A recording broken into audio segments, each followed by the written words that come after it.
Sensacional. Alonso, fala um pouco para a gente.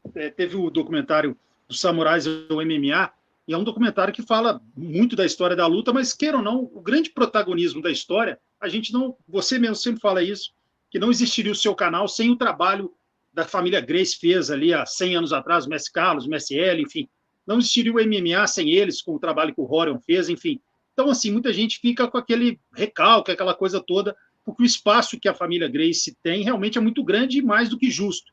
Como que você vê isso, né? Realmente o pessoal tem que reconhecer que é uma família única, né? Uma família não existe no mundo uma família com tantas faixas pretas, enfim, né? Uma família com uma quantidade de membros imensa, não existe acho que nenhuma arte marcial, um clã igual os Gracies, e eles têm um espaço que realmente eles conquistaram com o trabalho histórico deles, levando a arte marcial para o mundo inteiro. Fala um pouco para a gente como é que você vê algumas pessoas ou modalidades que não conseguem aceitar isso da melhor maneira possível.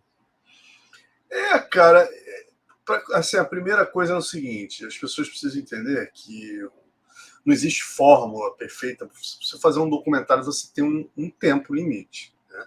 Então, primeira vez que eu conversei com o Elton, eu peguei o livro dele, cara, a ideia, quando eu vi muito antes do MMA, eu falei, cara, a gente precisa trazer essas lendas aqui do passado, né, que tiveram muita importância. Então, assim, a minha ideia, você pega o meu primeiro esboço do primeiro episódio, é totalmente diferente do que foi, cara. Por quê? Uma coisa é você ter uma ideia, outra coisa é quando você começa a escrever, você precisa entender o seguinte: você está fazendo um produto que precisa ter uma unidade, um episódio precisa falar e se conectar com o outro. Né? Não adianta, não é que nem um livro, é o que eu estava explicando para o Elton. Livro é fácil, cara. A gente pega, bota um capítulo, terminou o capítulo aqui, eu posso falar da. Pô, eu só preciso ter. O meu único compromisso é que seja ligado ao assunto principal. Estou falando de luta. Se eu quiser falar um primeiro capítulo do Conde Coma, o segundo eu posso falar do Mestre Camisa. Entendeu? É mole, escrever é mole. Agora, você fazer um audiovisual, você precisa interconectar assuntos. Isso que as pessoas precisam entender, cara. Eu vi muita gente, não só falando da família Gracie, não. Uma das coisas que mais me incomodou, por incrível que pareça, a família Gracie foi mais o pessoal da Luta Livre que eu acho que não entendeu bem. Né? Eu convidei muita gente da Luta Livre, até me arrependi depois, porque as pessoas estavam imaginando que, como há 500 anos de luta, eu acho que as pessoas pensavam que era 500 anos de luta livre, não sei. Porque as pessoas foram. Pô, tinha gente levantando no meio do filme e saindo. Uma falta de educação atroz. Assim, eu fiquei chocado com aquilo. Se eu soubesse, eu não teria convidado essas pessoas. Mas, independente, as pessoas que mais me. O pessoal da Luta Livre talvez até deveria falar: pô, você tinha que ter convidado os caras falando que a história do jiu-jitsu, né? O nascimento do MMA e tal, a luta livre, ela é parte importante dessa história, mas não é uma coisa sobre a luta livre. Eu imaginei que as pessoas, né, tivessem mais ou menos ideia, e realmente o pessoal da luta livre, muita gente saiu revoltadinha, mas em suma, o que mais, muita gente do próprio jiu-jitsu teve uma certa dificuldade de entender, né? Por exemplo, teve alunos do Murilo, Minotouro foram tal, porra, obrigado, Alonso, foi do caramba, nenhuma reclamação da parte deles, não é isso. Mas alguns alunos falaram, pô, Marcelão, tinha que ter o Murilo, tinha que ter mais o Murilo no UFC, o Anderson, o Aldo. E aí, isso que eu tento explicar pra galera, cara, que, pô, meu irmão, se eu pudesse, se eu tivesse 4 horas de documentário, se eu tivesse mais meia hora de documentário, eu faria uma das coisas que eu falaria dos grandes ícones do esporte do UFC, né? Como eu só tinha aquele tempo, qual era a minha proposta? Era contar os grandes ícones que levaram o esporte a ser o que é, né?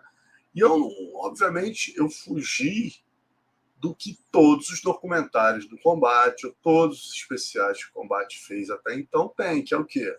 Porra, a história do José Aldo, a história do Murilo, a história do Pedro Rizzo, a história do Minotauro. Meu irmão, isso todo mundo sabe. A nova geração já acompanhou esses caras. O que a gente traz diferente nessas 2 horas e 20, a proposta é trazer exatamente quem? O Jorge Gracie. Quem foi? O Gracie que mais lutou e eu nunca ouvi falar no Gato Ruivo. Né? Porra, o João Alberto Barreto. Né? Poxa, o Geomori. Qual a importância do Geomori? O Tanabe, meu irmão. Quem é o Tanabe? Entendeu?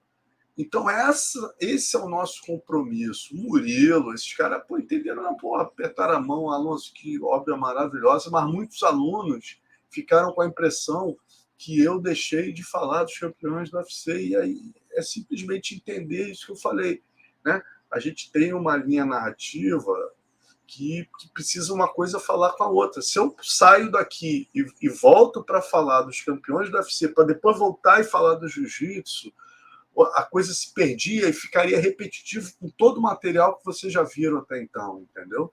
Obviamente, se eu tivesse um sexto episódio, eu faria isso. Faria uma edição para falar dos grandes ícones que se formaram no UFC. Eu não tinha, cara. Eu tinha 5. Então é isso, entendeu? Tiago Nogueira perguntando se vai ter continuação. Tiago, na verdade, a proposta desse documentário, a continuação é tudo que a gente já viu. A continuação, sentar no aplicativo do combate, ou lá do UFC Fight Pass, é a continuação. Tudo que a gente acompanha, desde que a gente se entende por gente, é a continuação daquele documentário, né? São os campeões que surgiram a partir dessa história, no jiu-jitsu, no MMA, entendeu? Então, assim, fica lugar comum. Teve gente falando, podia ter falado dos caras que lutaram na Rússia. Gente, a história do MMA é gigantesca, né? O Castelo, o Traven lutaram na Rússia. Gente, se eu fosse, você imagina, a proposta, olha o fio condutor da história, como é que eu vou voltar para a Rússia, sobre qual argumento, você está entendendo? Não fala do ringue, Minotauro ganhou o ringue, cara, aí fica um troço de maluco, não fica um fio condutor, você não vai ter a sensação quando chegar no final, de se arrepiar como você se arrepiou no cinema e falar assim, cara, que história incrível, meu irmão. Que saga de guerreiros. Que vai ficar um samba do crioulo doido ali, meu irmão. Você vai ter ido para a Rússia e voltou para não sei onde, você está entendendo? Então, assim, óbvio, a gente pode ter várias propostas no Rivalidades, botar um Rivalidade Brasil e Rússia. A gente vai falar Brasil-Rússia, a gente tem que falar do Castelo, do Traven indo lá na Rússia, a gente tem que falar do Ricardão, a gente tem que falar dos confrontos.